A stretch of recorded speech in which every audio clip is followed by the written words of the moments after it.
Hi friends, எல்லோருக்கும் வணக்கம். எல்லோரும் எப்படி இருக்கீங்க? நல்லா இருக்கீங்களா? இன்றைக்கி அந்த கதையோட அடுத்த பகுதி தான் பார்க்க போகிறோம். அதுக்கு முன்னாடி நீங்கள் செய்ய வேண்டிய விஷயம் என்ன அப்படின்னு கேட்டிங்கன்னா, மறக்காமல் நம்ம சேனலை சப்ஸ்கிரைப் பண்ணிக்கோங்க. கீழே இருக்க பெல் பட்டனையும் கிளிக் பண்ணுங்கள். அப்போ தான் நான் போகிற வீடியோஸ் எல்லாமே உடனுக்குடனே உங்களுக்கு நோட்டிஃபிகேஷன் வரும். ஸோ மறக்காமல் சேனலை சப்ஸ்கிரைப் பண்ணிவிட்டு வீடியோ பாருங்கள் ஃப்ரெண்ட்ஸ். வாங்க நம்ம கதைக்குள்ளே போகலாம்.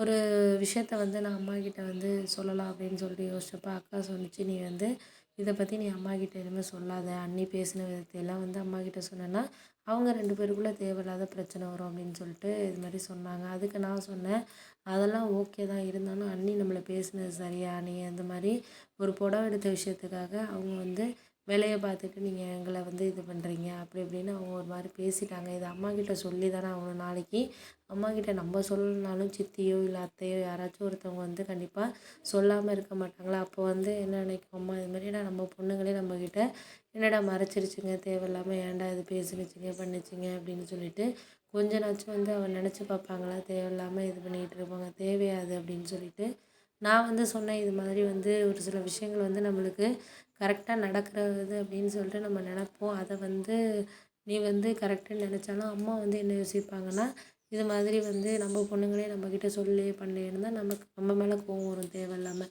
அதெல்லாம் முடிஞ்ச வரைக்கும் நம்மளால் நான் சொல்கிறத என்ன சொல்கிறேன்னா, உனக்கு விருப்பம் இருக்கோ இல்லையோ அது நம்ம அம்மாக்கிட்ட சொல்லி தான் ஆகணும். அவங்கக்கிட்ட சொல்லிவிட்டு நம்ம என்ன சொல்லணும்னா, இது மாதிரி அன்னிக்கிட்ட நீ இதை பற்றி கேட்டுக்காதம்மா. நீ இனிமேல் அந்த புடவை எடுத்து எங்களுக்கு கொடுக்குறது, விலை அதிகமாக இது பண்ணுறதெல்லாம் நீ வச்சுக்காத. உனக்கு காசு நீ இருக்குன்னா நீ ஏதாச்சும் சேவ் பண்ணி வச்சுக்கோ. உனக்கு பிற்காலத்துக்கு யூஸ் ஆகும். அண்ணியெல்லாம் நம்பாத, அண்ணனையும் நம்பாத. அதை தான் நான் எப்போதுமே உங்ககிட்ட சொல்கிறேன். எங்களால் முடிஞ்சது நாங்கள் ஏதாச்சும் செய்வோம் பண்ணுவோம். அவங்கள நம்பி நீ எந்த பணத்தையும் கொடுத்துடாத அப்படின்னு சொல்லிட்டு தான் நான் சொன்னேன். அதுக்கு உடனே அக்கா சொன்னிச்சு, நீ அது மாதிரிலாம் அம்மாகிட்ட சொல்லாத. நாளைக்கு அம்மாவே இது மாதிரி அண்ணிக்கிட்ட என் பொண்ணுங்க அப்பயே சொன்னா அப்படின்னு சொல்லிட்டு சொல்லி விட்ருண்டி. அதெல்லாம் நீ சொல்லிகிட்டு இருக்காத. புடவை எடுத்த விஷயத்த மட்டும் நீ சொல்லு. இது மாதிரியெல்லாம் நீ இது பண்ணாதம்மா, அவங்க கோவப்படுறாங்க அப்படின்னு சொல்லி சொல்லு அப்படின்னு சொன்னோடனே சரின்ட்டு அக்கா பாட்டுக்கு சொல்லிட்டு போயிடுச்சு. அதுக்கப்புறம் அம்மா வந்தோடனே என்ன 2 பேரும் என்ன பேசிகிட்டு இருந்தீங்க? என்ன பார்த்தோன்னே அவள் போகிறாள், என்ன விஷயம்? 2 நாளாகவே சரியில்லையா நீங்கள் அப்படின்னு சொல்லிட்டு எங்கள் அம்மா கேட்டோன்னே, இல்லைம்மா எனக்கு உங்ககிட்ட சொல்லக்கூடாதுன்னு நம்ம அக்கா சொன்னிச்சு. ஆனால் என்னால் சொல்லாமல் இருக்க முடியல. சொல்லி தான் ஆகணும். எது நடக்குதோ அதை சொல்லாமல் உங்ககிட்ட அப்படி நான் சொல்லாமல் இருக்க முடியும் அப்படின்னோடனே, சொல்லி தான் ஆகணும் அப்படின்னோடனே, சொல்லி ஆகணும் தான் நான் இல்லைங்கள. இருந்தாலும் உங்களுக்கு எந்த ஒரு விஷயத்தையுமே எடுத்துக்கிற விதங்கிறது நம்மளுக்கு கரெக்டான வேலை. நீ எடுத்துக்க மாட்டேன். நீ உடனே போய் அண்ணிக்கிட்ட சொல்லிவிடுவேங்கிறனால தான் அக்கா சொல்ல வேண்டாங்குது.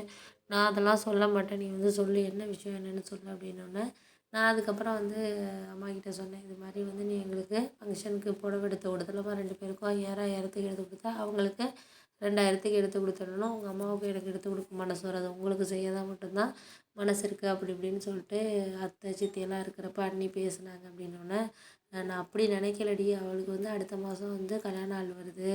அதுக்கு நம்ம இன்னும் கொஞ்சம் காசு கூட ஒரு 5000க்கு மேலே எடுத்து கொடுக்கலாம். இப்போதைக்கு இது போதும் அப்படின்னு நினச்சிக்கிட்டு தான் அதோட பணம் நான் கொஞ்சமாக தான் எடுத்துகிட்டு போயிருந்தேன். அந்த புடவை தான் இருக்கே அப்படின்னு நினச்சிட்டு தான் நான் சொல்லலாம் அப்படின்ட்டு இருந்தேன் அப்படின்னோடனே, சரி ஓகே ஓகே, நீ சொல்கிறதெல்லாம் சரி தான், நான் இல்லைங்கல.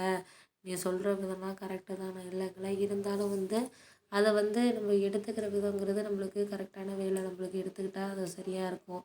அதை விட்டுட்டு நம்ம தேவையில்லாமல் நீ அது சரியில்லை இது சரியில்லைன்னா நம்ம சொன்னோன்னா அது நம்மளுக்கு எடுத்துக்கிற விதங்கிறது நமக்கு கரெக்டாக இருக்காது அப்படின்னோடனே, சரி விடு, நான் அதெல்லாம் அவள்கிட்டலாம் கேட்கல. நான் எதார்த்தமாக தான் புடவை எடுத்து கொடுத்தேன். அவள் இப்படி புரிஞ்சுக்கிற விதங்கிறது நம்மளுக்கு இதாக எடுத்துக்கிட்டு இருக்கா. அதுக்கு என்ன பண்ணுறது? அவள் புரிஞ்சுக்கிட்டது அவ்வளோதான். அவளை நம்ம இனிமேல் மாற்ற முடியாது, பண்ண முடியாது. அதனால் நம்ம அதை விட்டுட்டு நீ வேலையை பாருங்கள். நீங்கள் இதை பற்றி அவள் கேட்டதை பற்றி எதுவும் மனசு கவலைப்படாதீங்க. நான் அவளுக்கு அடுத்த மாதம் கல்யாண நாள் வரப்போ நான் நல்லபடியாக செஞ்சுக்கிறேன், பண்ணிக்கிறேன். அதெல்லாம் மாறி போயிடுவா. அவள் சும்மா அவசரத்தில் பேசுவாளே தவிர மனசுக்குள்ளே எதுவும் வச்சுக்க மாட்டாள். அவங்க அண்ணி தெரியாத அவங்களுக்கு எத்தனை வருஷமா அப்படின்னோடனே, எனக்கு தெரியுமா, தெரியாமலாம் இல்லை. அண்ணியை பற்றி எனக்கு தெரியாமல் இல்லை.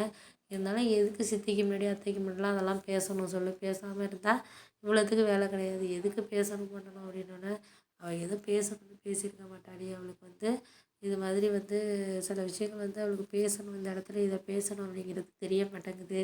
அது மாதிரி தான் அவங்க அண்ணங்கிட்டையும் பேசிடுறான். அவன் ஏன் இப்படி பேசுனேன்னா என்கிட்ட கோவப்படுறான். இந்த பொண்ணை ஏன் கல்யாணம் பண்ணி வச்சிங்க? அவளுக்கு எந்த இடத்துல எப்படி பேசணும் பண்ணணுங்கிறது தெரியலை. அதை நீங்கள் தான் சரி பண்ணணும் அப்படி இப்படின்னு என்கிட்ட குறை சொல்கிறான். நான் எப்படி சொல்ல முடியும் இந்த விஷயத்த? அவங்க புருஷன் முன்னாடி உள்ளே இருக்கிற விஷயத்துல போய் நம்ம தலையிட முடியுமா? அதை நம்ம தலையிட்டா நாளைக்கு வேறு மாதிரி ஆகிடும். இது மாதிரி அம்மா சொல்லி கொடுத்து தான் வந்து இவன் பேசுகிறான் பண்ணுறான் அப்படிங்கிற மாதிரி ஆகாதா? அதை புரிஞ்சுக்க மாட்டேங்கிறாங்க.